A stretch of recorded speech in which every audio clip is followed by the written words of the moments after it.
Hello and welcome to Off the Shelf Reviews. I had nightmares after this. And I'm Gary. And today we're going to review and discuss The Woman in Black from 1989 from director Herbert Wise, based on the book by Susan Hill. Iain, why don't you give us the synopsis for The Woman in Black? Well, the story follows Arthur Kidd, who's a London solicitor. He's been tasked with going to a small town to deal with a dead widow's estate. When he gets there, he notices that there's a bit of an atmosphere around the estate that he has to go to, and he keeps seeing this strange woman in black who's cursing the town. From the get-go, you can see that this is fairly low quality. Again, this was a TV movie, which was quite successful in terms of the sort of critical response to it. And unfortunately, it's one of those that sort of disappeared on VHS. It had a small resurgence on DVD, but very quickly again went out of print. I'd only ever heard of the 2012 Daniel Radcliffe Woman in Black, and I got to admit, I'm a bit of a Daniel Radcliffe fan. I followed him all the way through Harry Potter, and I really enjoyed Horns, and I'm quite looking forward to Swiss Army Man.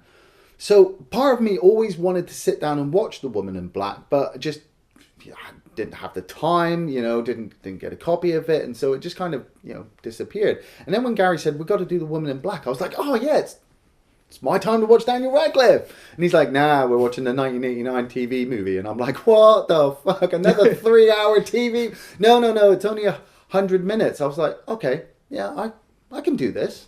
And, and like you said, it's got that old school TV period drama look about it. As soon as you start off, you're watching Arthur get out of a local cab and go into his solicitor's office and meeting up with his boss, and his boss saying, oh yeah, you've got to go to this small town and you've got to deal with this woman's estate. Lady Drablow has just passed away, and we've been looking after her finances for all these years, and you've got to go there. And he says to his boss, like, well, it seems like it's more of your job. You know the whole file. And the boss is like, no, I'm not going. No, I'm not going.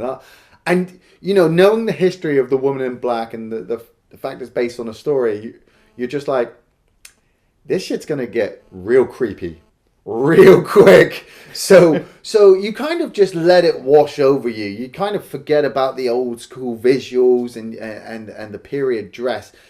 And it just, for me, the creepiness literally starts from London with the boss going, nah, I'm not going. And then you're following Arthur onto the train. Well, he has a couple of scenes with his wife and child, and you can see that he's pretty much coming from a happy place. Yes. Everything seems to be okay, and if he goes and does this job, it's pretty much going to earn him a promotion or a permanent position as a lawyer in this company. So you're like, okay. But we know that where he's going is probably, as we know this is going to be a ghost story, we know things are going to get interesting very quickly. But it doesn't. It very subtly builds things up. Yes. Just from the small conversation he has on the train. I think it's with Mr. Tuvey. Yeah. And he's just like, oh, you're going to the Ill Marsh mansion, huh? Yeah. But it's a slow process when he gets to the inn. And the innkeeper's like, oh, you're that solicitor, huh? And then they just carry on. But it's always that just small moment, that small break in the dialogue where they just look at him like, gonna dig up some old dirt now. Yeah. I like it when he's on the train with Sam Tuvey, played by Bernard Hepton. And Sam says to him, like, oh yeah, are you going to the funeral? And Arthur's like, yeah, I'm going. Are you going? And Sam's like, no. No. That's the thing. That's how I started to get every time somebody said to him, like, you're going to the Drablow estate? Yeah, are you going? No, fuck off, mate. I'm not fucking going. Have you not heard the story? No? Oh, well, you're going to fucking find out, ain't you? I couldn't help noticing, Mrs. Drablow. Yes. Don't tell me you're a relative. I'm her solicitor.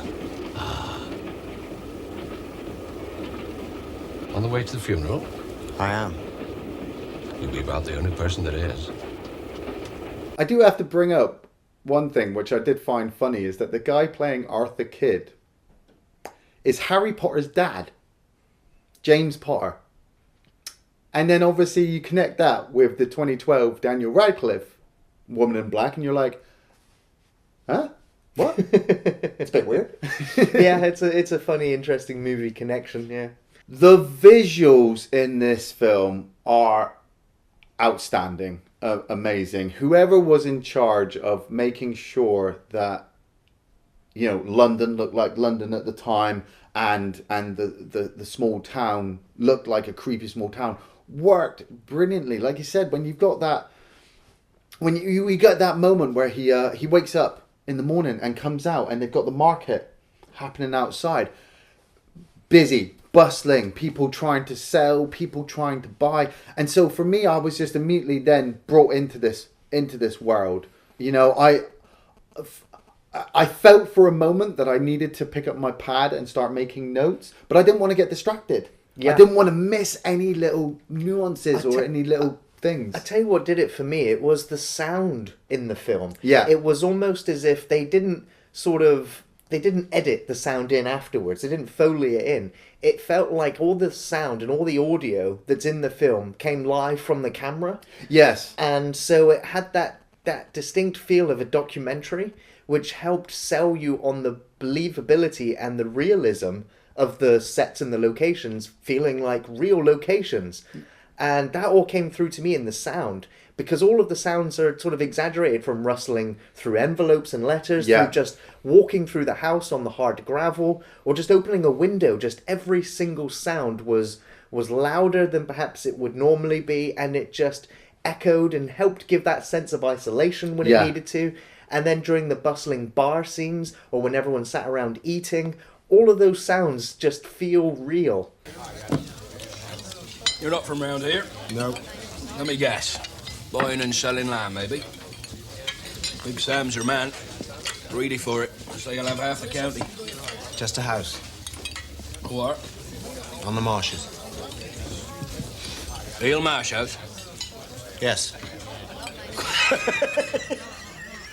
You'll not sell that. See, for me, that was weird, because it was like right at the start when he walks into his office and he hears those two Interns? Yeah, and they're talking about Charlie Chaplin's new film. When he walks in, I couldn't pick it out what they were saying.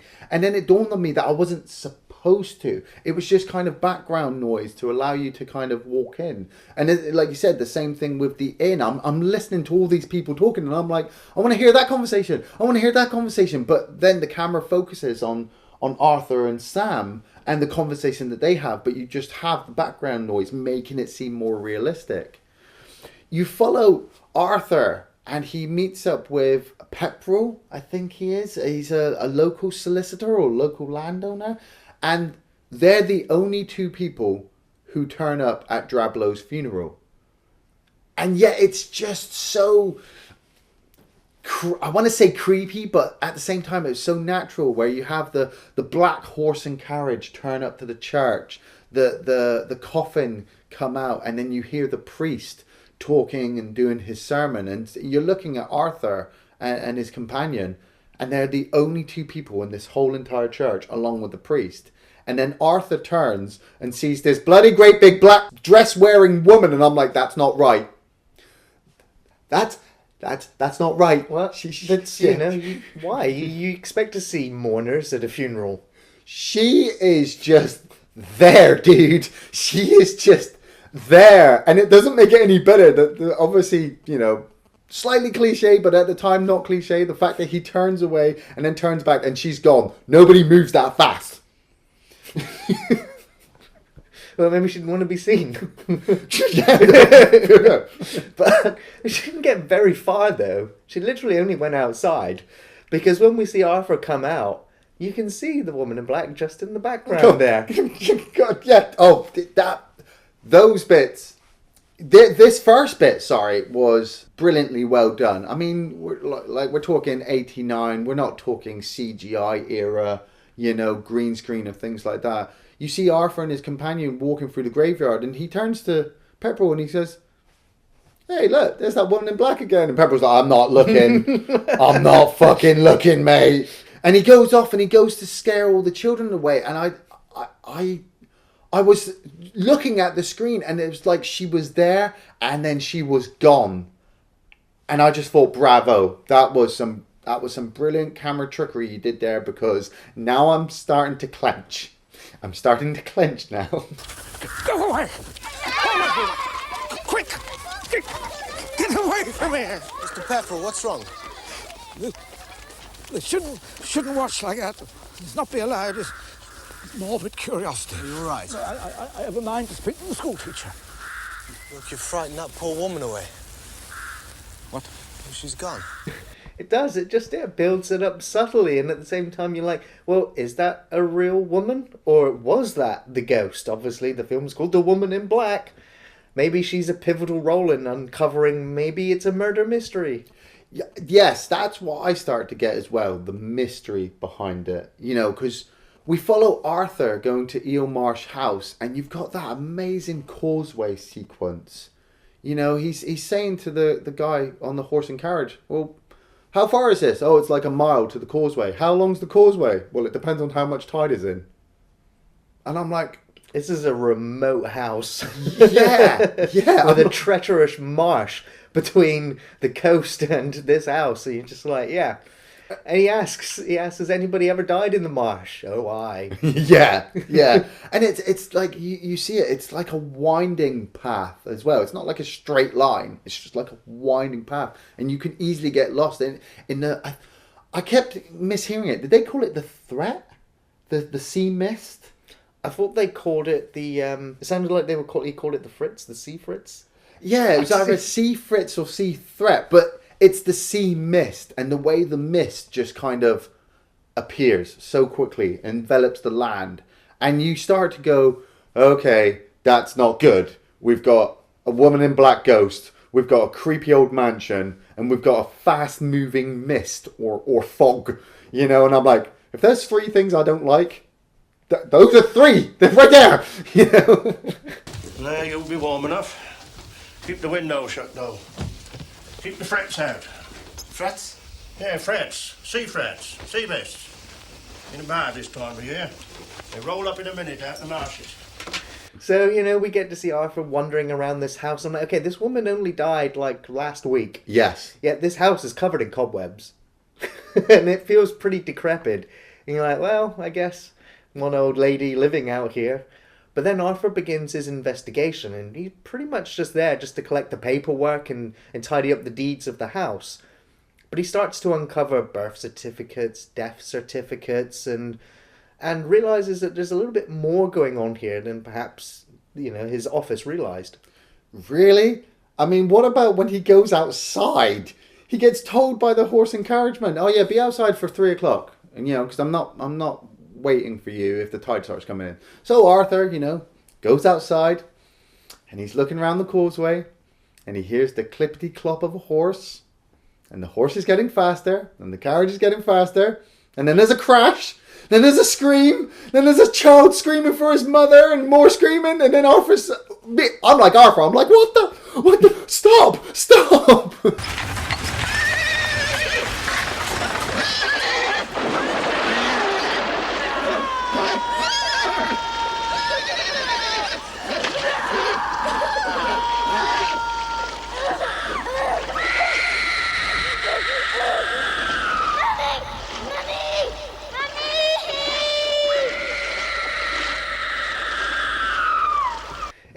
It's a pretty horrific cacophony of noise and panic and screaming. And I love it later on when he's trying to retell other people. He's like, I heard something out there. And they're like, yeah, it was probably the seagulls. Yeah. You're a city boy, aren't you? You really have no idea what sort of horrific sounds seagulls can make. They can even sound like cats. It's like, that was not a cat that we heard out there. No, that's not. And that's what I really, really started to enjoy, was the fact that, you know, we've watched a lot of ghost stories. We've watched a lot of kind of horror with the fact that, you know, you usually expect the blood and the guts and the suspense and the jump scares and things like that. But when you have this lone man stood out in the fog and you hear this, like you said, the cacophony of noise, that is more unsettling, because you're expecting something to come around the corner, and then when that doesn't, you're on edge. You're just like, that's even worse than seeing something, because now your imagination is going wild. I love the part where Arthur is obviously, he's going through the house and he's turned on the old school generator and he's flicking on all the lights, and he happens to see some ruins outside the house. So he wanders outside, and as he's walking along, he's seeing these graves. And I'm thinking, well, this is a weird place to put graves. I mean, okay, yeah, families usually dead did that. They kept the dead nearby. But, this is a marsh. Most of these things would probably just sink. And it's the way that Arthur turned and kind of grabbed the back of his neck, turned around, and the fucking woman's there. she was fucking there the whole time. And I'm just like, run, Arthur, run. Because she's staring intently at him. Oh, yeah. And he's looking back, and she keeps staring, and then she starts taking steps. And for me, I was kind of reaching for something, because I'm just like, I'd want to run up and start beating the shit out of her, like, get away from me, get away. But at first, I was just like, but this is just a woman who was mourning at the at the funeral earlier. Now she's come to the house. Maybe she wants to find out who this strange man is that's in the house. And Arthur just runs away from her, and I'm like, yes. I was like, oh, what? Come on, Arthur. Like, just face it. Just confront it now, and we can, I don't know, maybe skip an hour. Really? But then I'm like, but I'm only seeing this, through the lens, essentially. Yeah. And I'm like, put yourself in Arthur's shoes, and you see this woman in black, and you can see that she has this horrible grimace, this intense stare, and then you. As an audience watching it, something's up. But Arthur explains later on that it wasn't just seeing it. It was the way that it made him feel. Yes. And it was all of the other stuff that we can't perceive him feeling as an audience. But, in the real horrific sense of the real situation. Yeah. Bolt and run as fast as you can. Yeah, just run. Lock all the doors. Just don't go outside. And the mystery behind it all really starts to unfold. Because obviously, Arthur starts to investigate what's going on, what is with this woman, and he's already saved a gypsy girl from an incident. And as Arthur would start to open up more of the mystery, he decides to go back to the house on his own. What the fuck, dude? Seriously? You're supposed to be a smart man. And Sam, the local landowner, says, well, we've got a dog. He's really friendly to you. Why don't you take the dog? And Arthur's just like, well, why don't you come with me? Sam's like, no, fuck off, mate. No, nobody is coming with you. They have one of my favourite conversations in the film where he's just like, you're a skeptic, aren't you? Yeah. And, Arthur's just like, well, I was until today. And now with recent events occurring, I'm not so sure anymore. And I'm kind of afraid. And at which point Tuvi's just like, well, if you're afraid, don't go back. Yeah, just don't. Go home. Just go home. And then Arthur's like, well, actually, then I'm not afraid. And I'm willing to go and confront whatever it is. It's like what you said. It's because in his mind, he's trying to rationalise it. Yeah, and if he goes home and he loses his job, he puts his family at risk. So he's thinking, well, screw this. I'm just going to face it. I'm going to do my job. And then I can go home with the mission accomplished. You also get a sense of how many secrets the townspeople are actually concealing from Arthur. Yeah. Just, from all of the awkward moments early on, all the way up to this conversation where it's almost like now Tuvi's acknowledging that something is not right with the Eelmarsh house and the rest of this town, but still quite willing to take him back to the house anyway and just be like, okay, it's almost like he... Well, he doesn't take him. Arthur has to get a bike from the inn and go on his own across the causeway. But like you said, it's the unfolding of the mystery, because Arthur has already noticed that there are a large number of child graves in the local cemetery. And Sam Tuvi's wife, she's a little bit unhinged with the fact that obviously her child is among those graves. And like you said, that I love the conversation Sam says about, oh, I'm buying up all this land, I'm buying up all this farm. There's no point to it though. And you're just like, because he's got no legacy. Mm-hmm. He's got no heir to hand this over. Why do I do it? I don't know. Why do you? I don't know. No reason except to go on and on. Doing it becomes its own reason, you see. And in the end, There's no point at all. It's like all hobbies. Essentially pointless. And you start to uncover, along with Arthur in the house, that, you know, the lady in black was the sister to Drablow, and Lady Drablow had taken the woman in black's son away from her when she was alive, and the woman in black had tried to take her son across the marsh and get away, and they had become trapped and sunk and drowned into the marsh. And obviously that is the noise that Arthur has been hearing. And so now the woman in black has come back to take vengeance on the fucking people in the town. I'm like, you're a bitch. You're a bitch. You know, okay, I understand your plight. I understand that you didn't like your son being taken away from you. And yes, I understand the unfortunate incident that befell you when you tried to get across the marsh in the mist and subsequently drowned. But that doesn't mean you have to kill all the fucking children in town. Who are you, Freddy Krueger? Seriously.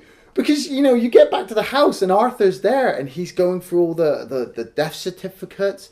He's going through all the letters. He's listening to the old school recordings from Lady Drablow on that old school machine. That was unsettling. Yes. That was unsettling, hearing this woman's voice talking about how she appeared again last night at 3 a.m. and made a difficult night to get through. I'm like, yeah, they don't fucking listen to this shit, dude. Just smash it up, burn the house to the ground and get the fuck out. Because it makes it even worse when he gets to that door. Yeah. One locked door in the whole house. Now, in my experience, if you have access to a whole house and there's one locked door, just leave. Just go.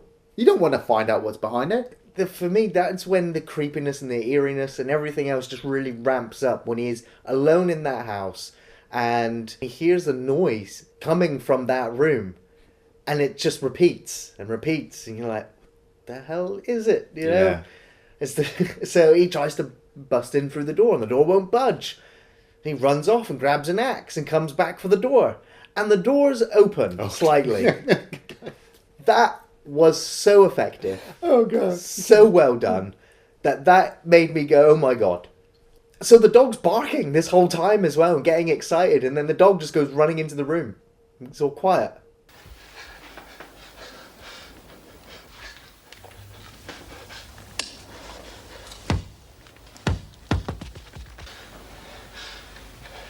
That's so effective again. You know, this film has not been in your face with jump scares. It's just been slowly building it up, and that small release there, it's not enough to necessarily make you jump, but it's going to leave you feeling uneasy. He looks at that ball and like, who's bouncing this ball? What? Why?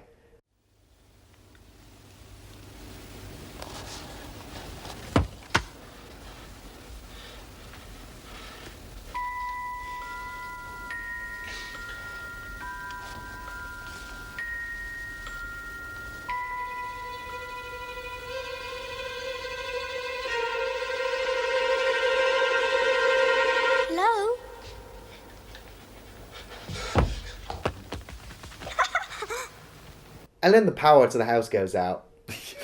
Yeah.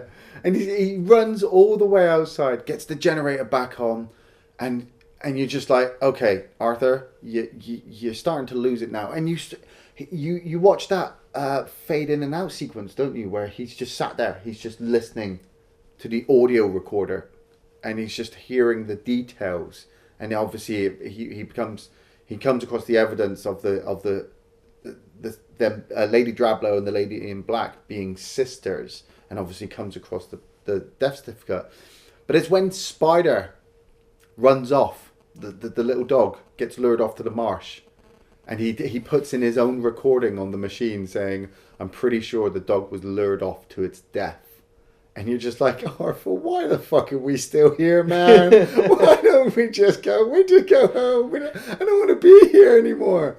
And Mr. Tuvey comes back to the house, which I thought that was a really good effect, because you heard the horse carriage and you're just like, oh my God, it's playing the sound again. It's playing the sound again. But then you see the lights outside and then you hear Tuvey banging on the door. And I'm like, oh, finally somebody's come to rescue him.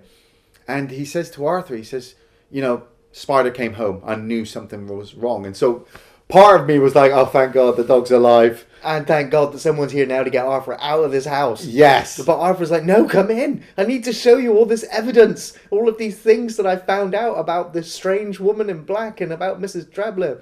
And Tuvi's with him to a point until Arthur collapses. Yeah, well, they go up to the nursery, don't they? They go up to the nursery and they walk in there and it's wrecked. Or it's being used as a storeroom. And, part of you's like, this was not like this before. We really don't want to be here. And then, he collapses. So Tuvi's just wraps him up in a blanket, chucks him on the carriage, and they go. They head back to the inn. And I thought, right, okay, that's it. Yeah, it's going to wrap it up now. He's away from the house. Yeah. He has a horrible fever, which he's slowly recovering from. Yeah, but it's the point where, we'd already seen the little toy soldier get placed in his hand in the child's nursery. And then he finds it again in his briefcase with all the evidence that he was taking back to London. And he locks it back up into the briefcase and he closes it. And then while he's in his dream state, he finds it underneath his pillow. And I'm like, oh God, it's followed him. It's followed him. And he sits up. This is perhaps the most intense scene in the whole film.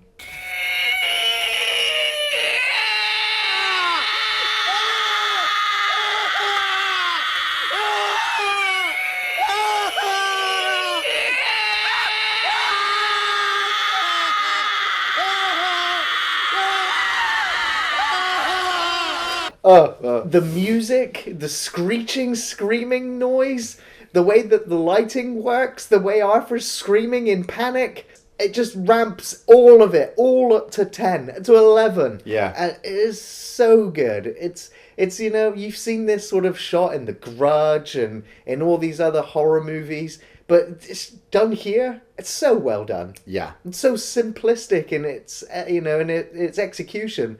But it works, and you believe it because the film has built you up to this point so well. Sweetman's gonna play dominoes like the 6 against the 6. So put them back in the box. Dominoes like that.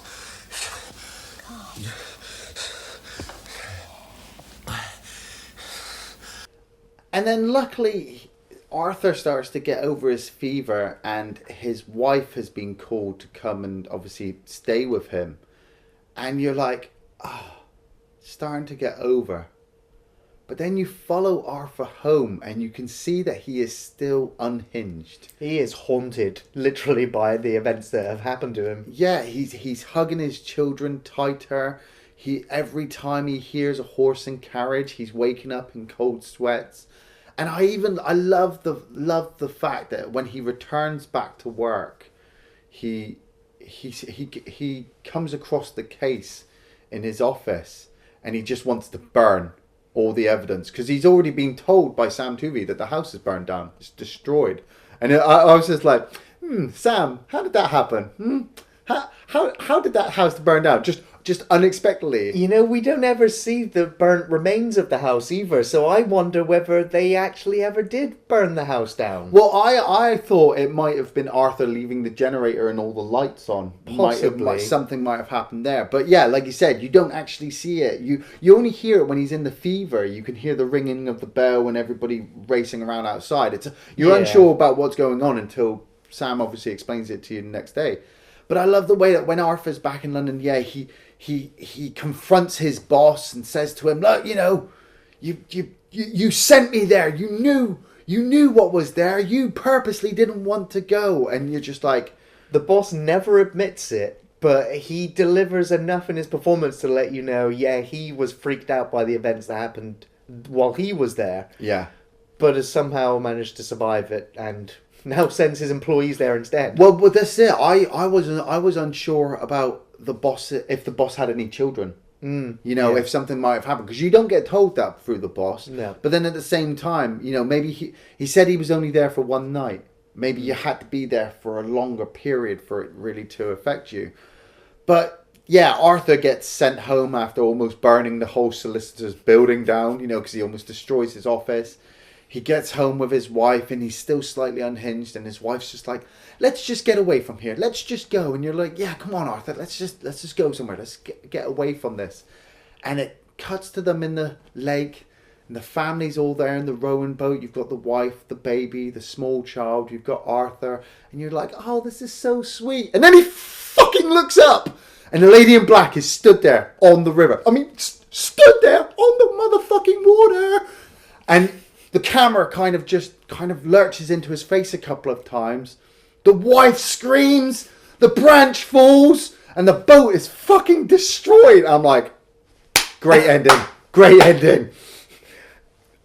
What the hell? Really? Yes. I couldn't believe it. I was like, I was speechless with this ending. The woman in black has just killed him and his whole family and claimed another 2 children. 2 children, yeah. Yeah. I was like, there's no escape the woman in black. She's just haunted you this whole time, and perhaps now, I don't know whether she was free to leave her ghostly prison until it was perhaps burnt down. No, she returned. She returned to that town and waited for her next fucking victim. The bitch.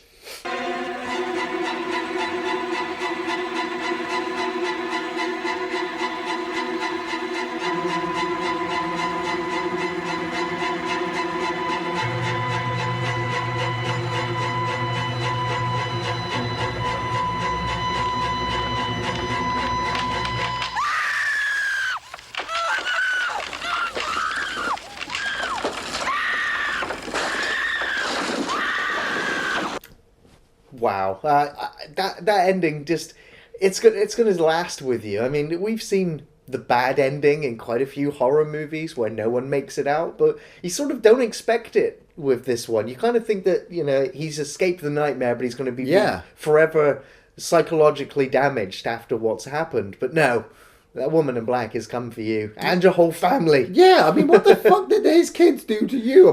He was just doing his job. You know, what did you purposely have against him?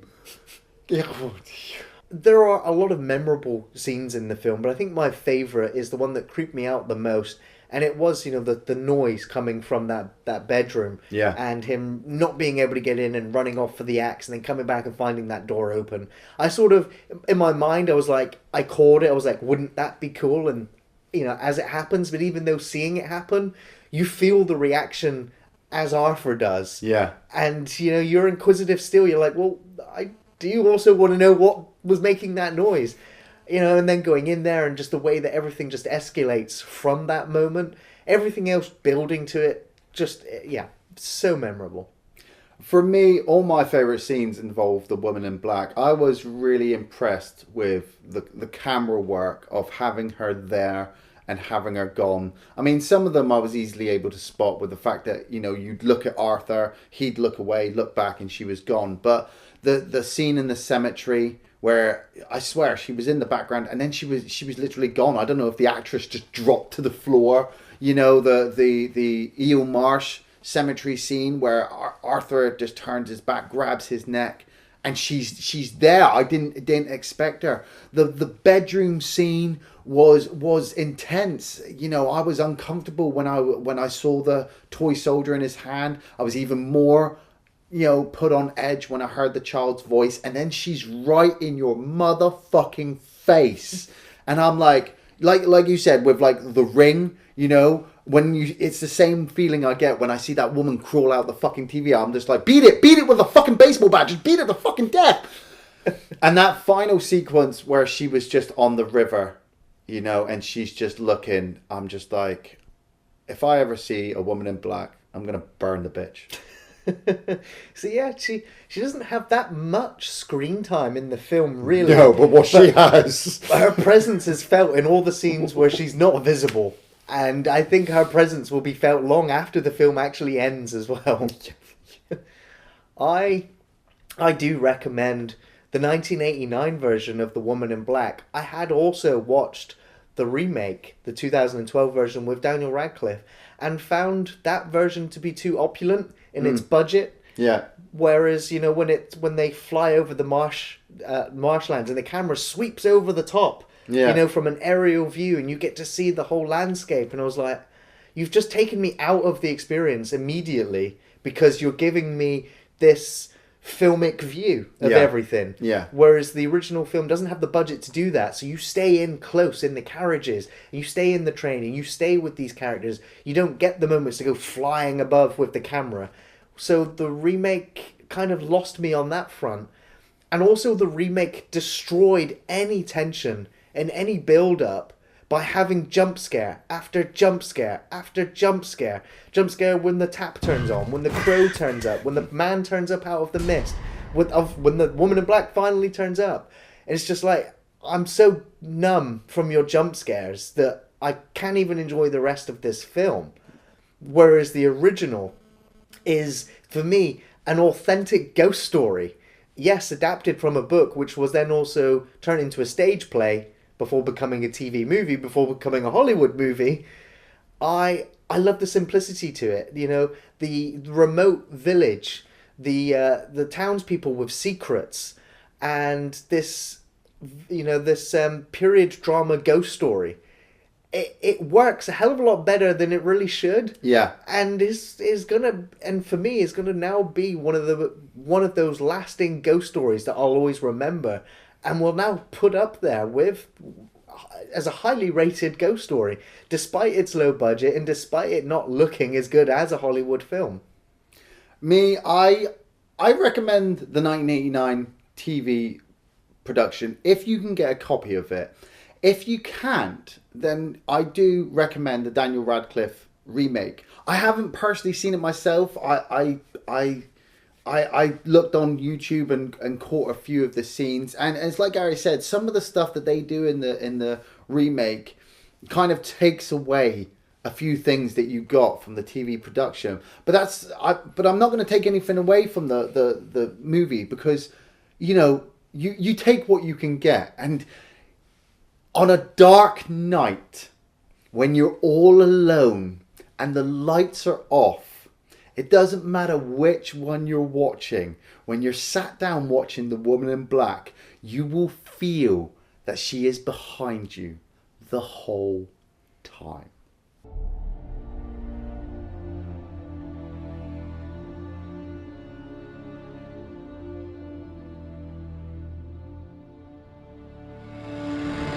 Unless, of course, you're watching The Lady in Black 2, Angel of Vengeance of shitty cash-in sequel. You don't ever watch a sequel. No. Thanks for watching Off the Shelf Reviews.